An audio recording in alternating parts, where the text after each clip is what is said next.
Hello అండి, welcome to my channel. ఈరోజు మనం బచ్చల కూరతో ఆవ పులుసు ఎలా చేసుకోవాలో తెలుసుకుందాం.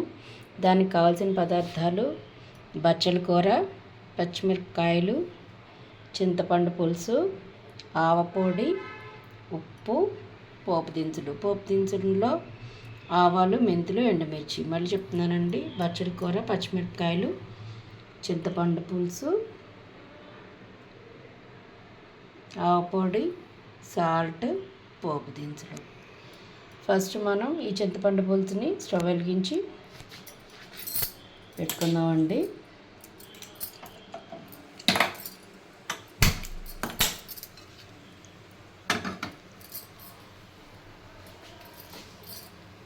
ఇది మరుగుతున్నప్పుడు మనం ఇందులో బచ్చల కూర వేసుకుందాం.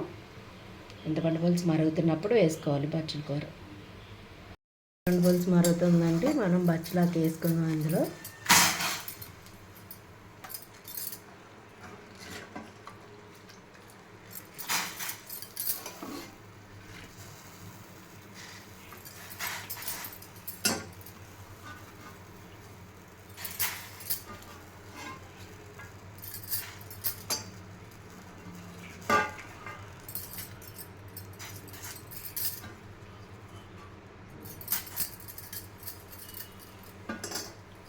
ఇంట్లోనే పచ్చిమిర్చి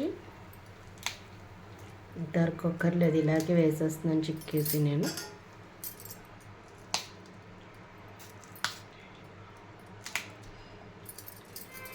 సాల్ట్.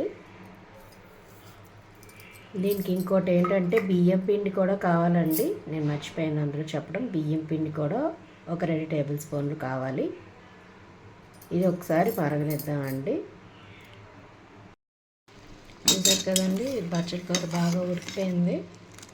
చింతపండు పులుసులో వేసాక చింతపండు పులుసులో పచ్చిమిరపకాయలు, ఉప్పు అన్నీ వేసి, పసుపు అన్నీ వేసాము. ఇప్పుడు బచ్చల కూర బాగా ఉడికిపోయింది. ఇప్పుడు మనం ఈ బియ్యం పిండి ఉంది కదండి, బియ్యం పిండిలో వాటర్ వేసి కలిపాను నేను. జస్ట్ వాటరే, ఇంకేం కాదు. ఇది ఇందులో మనం వేసుకొని కలుపుకుంటాం, చిక్కగా రావడం కోసం పులుసు.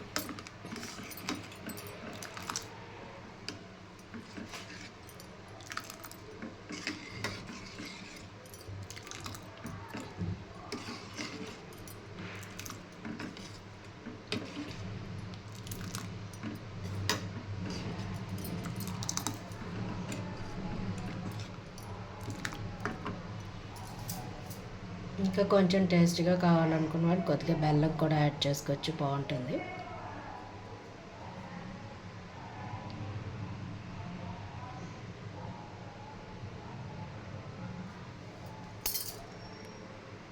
ఇప్పుడు పిండి పెట్టుకున్నాం కదండి, ఇది ఉడికిపోయింది. ఇప్పుడు దీంట్లో తాలింపు వేసుకుందాం.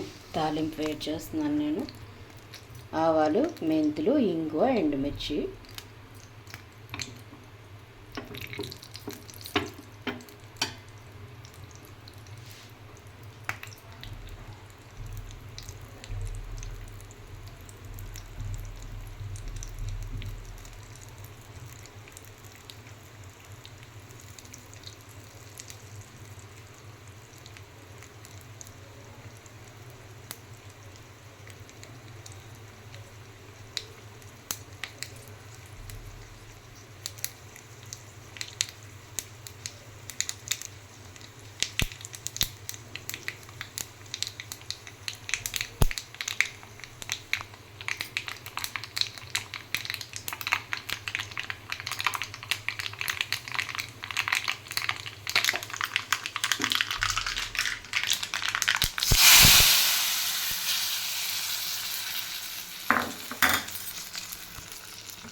అయిపోయిందండి మన బచ్చల కూర పులుసు. ఇప్పుడు మనం స్టవ్ ఆఫ్ చేసేసుకుందాం. ఉడికించుకున్నాం కదా, తాలింపు వేసుకొని స్టవ్ ఆఫ్ చేసేసుకొని ఈ ఆవపొడి ఉంది కదండి, ఇందులో మనం కొంచెం వాటర్ యాడ్ చేసుకొని పులుసు బాగా చల్లారిన తర్వాత అందులో వేసుకోవాలి. వాటర్ యాడ్ చేసుకొని పులుసు బాగా చల్లారిపోవాలండి. వేడిగా వేసుకుంటే చేదు వచ్చేస్తుంది వేడి మీద, అందుకని చల్లారిపోవాలి. పులుసు బాగా కొంచెం ఒక 10 మినిట్స్ పోయాక చల్లారుతుంది. అప్పుడు ఇందులో వాటర్ కలుపుకొని మనం అందులో యాడ్ చేసుకోవాలి. ఇదిగోండి మన పులుసు చల్లారిపోయింది. ఇప్పుడు మనం ఏం చేసుకుందామంటే నేను ఆ పొడిలో వాటర్ వేసి తీసుకున్నాను. ఇది ఇందులో వేసేసుకుందాం.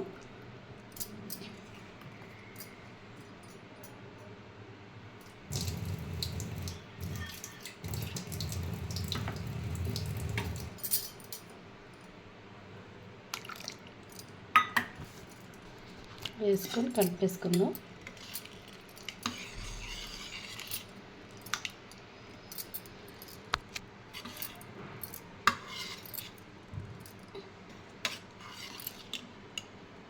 చూసారు కదండి తోటకూర ఆవు పులుసు.